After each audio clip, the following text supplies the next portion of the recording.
നിങ്ങളുടെ ജീവിതത്തിലുള്ള പലതും വേണ്ടതും വേണ്ടാത്തതെല്ലാം കുറേയുണ്ട്, എടുത്തത് കളഞ്ഞാൽ മതി, നിങ്ങൾ ഫ്രീ ആവും. നീ ഫ്രീ ആണെങ്കിൽ ഈ വേണ്ടതും വേണ്ടാത്തതെല്ലാം കളയണമെങ്കിൽ ഒരു കുഴപ്പമുണ്ട് കേട്ടോ, നമുക്ക് ഈശോയെ കാണാൻ പറ്റണം.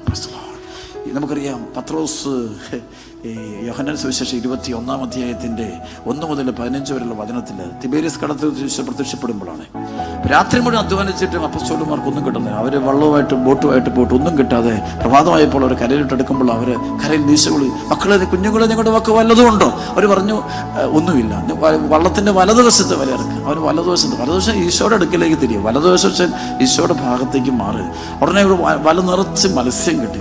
മത്സ്യം കിട്ടിക്കഴിഞ്ഞപ്പോൾ ഈ യോഹന്നാൻ പറഞ്ഞു, അത് നമ്മുടെ കർത്താവ്.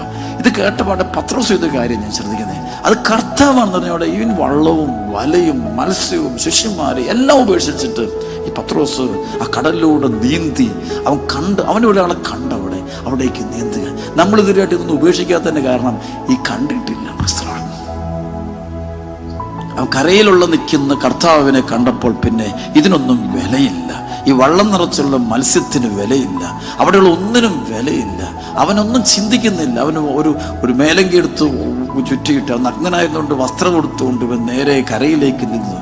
കാരണം കരയിലേക്ക് സ്വർഗത്തിലേക്ക് നീന്താൻ, ഇതാണ് കരയിൽ സ്വർഗമാണ്, ഈശോ നിൽക്കുന്ന സ്ഥലം സ്വർഗമാണ്. അങ്ങോട്ട് നീന്താനായിട്ട് ഇതുവരെയായിട്ടും പറ്റാത്തതിൻ്റെ കാരണം മറ്റൊന്നുമല്ല, നീ അവിടെ അത് ഈശോ ഉണ്ടെന്ന് അറിഞ്ഞില്ല. അതുകൊണ്ടാണ് ഇത് ഉപേക്ഷിക്കാൻ പറ്റാത്തത്. എല്ലാത്തിനും കെട്ടിപ്പിടിച്ച് കിടക്കുന്നതിൻ്റെ കാരണം മറ്റൊന്നുമല്ല.